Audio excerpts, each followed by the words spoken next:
بسم اللہ الرحمن الرحیم۔ کسی مہمان کی آمد کا انتظار، اطلاع ملتی ہے تو گھر میں انتظار ہوتا ہے، تیاریاں کی جاتی ہیں، خوشیاں منائی جاتی ہیں۔ ایک وقت تھا ہم اور آپ ایک دوسرے کو یہ کہہ کر مبارکباد پیش کر رہے تھے، مبارک ہو مسلمانوں کہ پھر ماہ صیام آیا، اور آج دیکھیے دیکھتے دیکھتے اس کے جانے کا وقت آ گیا۔ چاند ہو گیا تو کل عید ہوگی۔ میرے بھائیوں، فرشتوں نے اللہ سے سوال کیا ہے، اللہ اس مزدور کی مزدوری کیسی دی جائے گی اور کتنی دی جائے گی؟ ما جزاء اجیر وفى عملہ، جس نے اچھی طرح کام کیا ہو۔ اللہ تبارک و تعالی نے جواب دیا، فرشتوں اس کا صلہ یہی ہے کہ پورا پورا بدلہ دیا جائے، پورا پورا بدلہ دیا جائے۔ یہ رمضان گزرا ہے، امت نے مزدوری کیا، محنت کیا، اپنی بساط بھر ہمت بھر اللہ کو راضی کرنے کی کوشش کیا ہے۔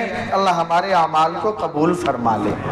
اب چاند ہو گیا تو رات چھٹی نہیں ہو جائے گی، بلکہ یہ رات تو مزدوری پانے کی رات، صلہ پانے کی رات، بدلہ پانے کی رات لیلۃ الجائزہ کہلاتی ہے۔ عام طور پہ خریداری میں، شاپنگ میں، مہندیاں رچانے میں، بعض مرتبہ گناہوں میں یہ رات کٹ جاتی ہے۔ تو کوشش کریں ہم اور آپ، ہماری آپ کی گھر کی وہ سعادت مند، وہ نیک بخت ماں بہن بیٹیاں جنہوں نے پورے مہینے میری آپ کی بے مثال خدمت کیا، اللہ ہی ان کا بدلہ دے سکتا ہے۔ صاحب سحری کی مشقت، افطاری کی تیاری کی جو ہے قربانیاں ہم اور آپ نہیں بدلہ دے سکتے، لیکن یہی ہے کہ پھر غفلت میں یہ رات بیت جائے، ایسا نہ ہو۔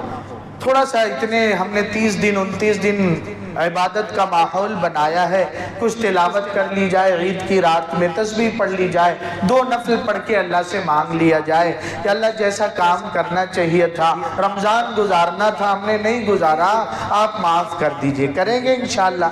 کچھ نہیں ہو سکتا، اگر بہت بزی مصروف ہو گئے، کچھ نہیں کر سکتے تو کم سے کم عشاء کی نماز جماعت سے اور فجر کی نماز مرد حضرات، ہم آپ جیسے رمضان بھر پڑھتے رہے، نیت رمضان کی تو ہے نہیں، پوری زندگی کی کیے نا، ارے بولیں انشاءاللہ۔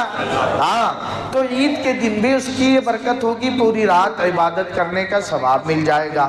پھر انشاءاللہ عید کا دن آ جائے گا، کچھ اس کے آداب ہیں، وہ تو صلہ پانے کا دن۔ اللہ تبارک و تعالی قسم کھا کے کہتے ہیں وَعِزَّتِي وَجَلَالِي وَعُلُوِّي وَارْتِفَاعِ مَكَانِي، قسم کھا کے کہتے ہیں کہ فرشتوں گواہ رہنا، میں نے اپنے ان بندوں کی مغفرت کر دیا اور ان کے گناہوں کو نیکیوں سے بدل دیا۔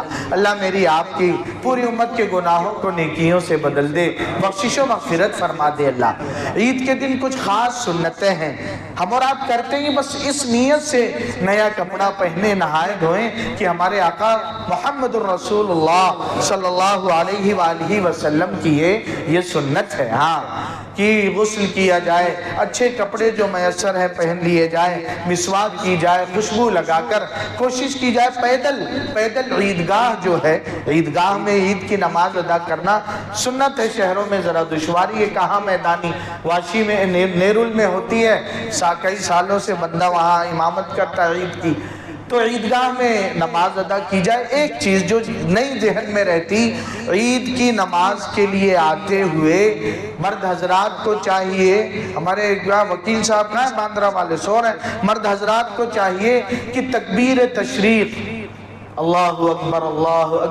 لا الہ الا اللہ اللہ اکبر وللہ الحمد، عید کے دن بھی پڑھتے ہوئے آنا ہے، پڑھتے ہوئے ہلکی آواز سے۔ بقرہ عید میں تیز آواز سے، ہم عید کو بھی بھول جاتے ہیں، بقرہ عید کو انشاءاللہ دھیان دیں گے، کوئی میٹھی چیز گھر سے کھا کے نکلا جائے۔ ایک بڑا اہتمام کیا جاتا ہے، جیسے ہی عید کی نماز ختم ہوئی ماشاءاللہ سرما ورما لگائے، کٹاری نینوں کے بعد پھر سینہ ٹھکا ٹھک ٹھکراتے، ایک دوسرے ٹکراتے۔ خاص عید کی یہ سنت نہیں ہے معانقہ، کوئی مسلمان کبھی بھی مل جائے کچھ وقفے کے بعد تو اسے محبت سے سلام کر کے، مصافحہ کر کے گلے سے چمٹا لینا کہ تو میرا بھائی، یہ سنت ہے۔ عید کو کوئی مل رہا ہے تو 3 بار، یہ نہیں 1 بار میں بھی وہ ایک بار معانقہ، ایک بار۔ اور ایک اور چیز جو ہے، اس میں اچھے اچھے پڑھے لکھے اور دعوت کے خانقاہ کے لوگ بھی دھوکے میں ہیں۔ ایک آدمی بیچارہ محبت سے گلے ملنے آ رہا، اس کو ایسا جھٹکتے ہیں دائیں بائیں۔ استاد گرامی حضرت مولانا خالد سیف اللہ رحمانی صاحب جو اس وقت مسلم پرسنل لا بورڈ کے صدر ہیں، ایک جگہ لکھا ہے حدیث پاک میں جہاں معانقے کی روایات آئی ہیں، دائیں بائیں کی کوئی قید نہیں ہے، جس طرف سے بھی گلے مل لیا جائے سنت، ارے سنت ادا ہو جائے گی۔ تو ہم کیوں کسی کو جھٹکیں بھائی؟ محبت سے آ رہا ہے گلے لگا لیجئے۔ علم ہوتا ہے تو عمل میں آسانی۔ تیسری بات اور آخری بات، اب رمضان کے بعد جو مہینہ شروع ہو رہا ہے شوال کا، آقا صلی اللہ علیہ وآلہ وسلم نے فرمایا من صام رمضان ثم اتبعہ ستا من شوال کان کصیام الدہر، جس نے یہ رمضان کے بعد والے مہینے میں بھی 6 روزے رکھ لیے، صرف کتنے؟ تو ایسا نہ ہو اس کا ثواب اتنا جیسے پورے سال روزے دار رہا۔ ابھی تو ہیبٹ بھی ہے، عادت بھی ہے، عید کے دن تو اللہ کے مہمان ہیں ہم، اس دن روزہ نہیں رکھنا ہے، اس کے بعد آسانی سے ایک ساتھ کنٹینیو 6 رکھ لیں یا الگ الگ رکھ لیں، یہ فضیلت حاصل ہو جائے گی۔ کوشش کریں عمل ہو جائے اس پر بھی، ہاں کوئی اللہ تبارک و تعالی۔ اور ایک جب ملیں تو عید کے دن کی مبارکباد ہے، تقبل اللہ منا ومنکم، بول کے تو گئے تقبل اللہ منا ومنکم، تقبل اللہ منا ومنکم، پھر اپنے عید مبارک بھی کہہ لیں۔ اللہ پوری امت کی عید کو عید بنا دے، خصوصاً غزہ و فلسطین کے ہمارے ان بھائیوں کی عید بنا دے۔ عید تو اس دن جس دن بیت المقدس فتح ہوگا انشاءاللہ، عید اس دن ہوگی۔ سبحان ربک رب العزت عما یصفون۔